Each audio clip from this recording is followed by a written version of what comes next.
I think Mitt's decision was a mistake. I disagree with him on it.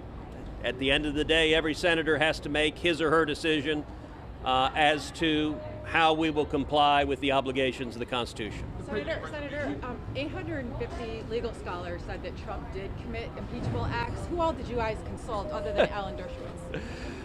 Well, I got to say, having spent several years teaching as an adjunct professor at the University School of Law, I'm surprised they only found 850 law professors. Law faculties at just about every law school in the country are extraordinarily liberal. They're all on the left, so they would assign that position probably before President Trump was sworn into office.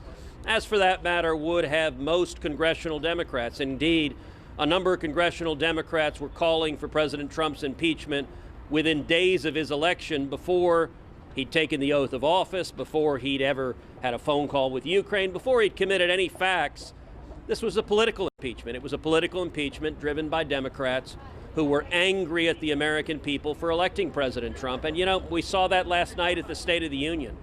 We saw the bitter anger as congressional Democrats refused to applaud for record low unemployment, refused to applaud for 12,000 new factories in America, refused to applaud for record low African American unemployment, record low Hispanic unemployment, record low unemployment for young people and women.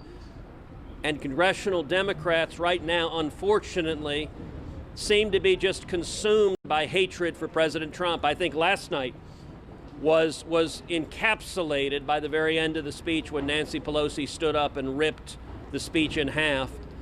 That was a sad, sad moment in the history of the United States Congress. It demonstrated contempt, not just for President Trump, but for the office of the presidency and the American people who elected him. It was certainly not how I behaved when I attended State of the Union addresses by President Obama. I think we owe a certain respect, a certain civility to each other.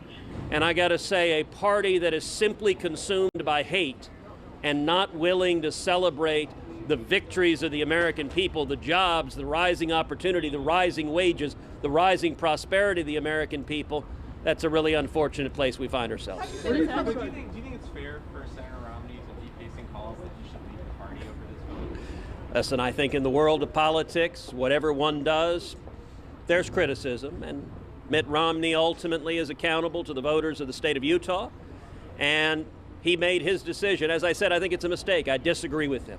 I believe the constitutional standard that every one of us is obliged to follow is whether or not the House managers demonstrated high crimes or misdemeanors. They didn't meet that standard. And the fundamental reason is that a president always has the authority to investigate credible allegations of corruption. In this case, there was more than sufficient evidence of corruption for the president to ask for an investigation.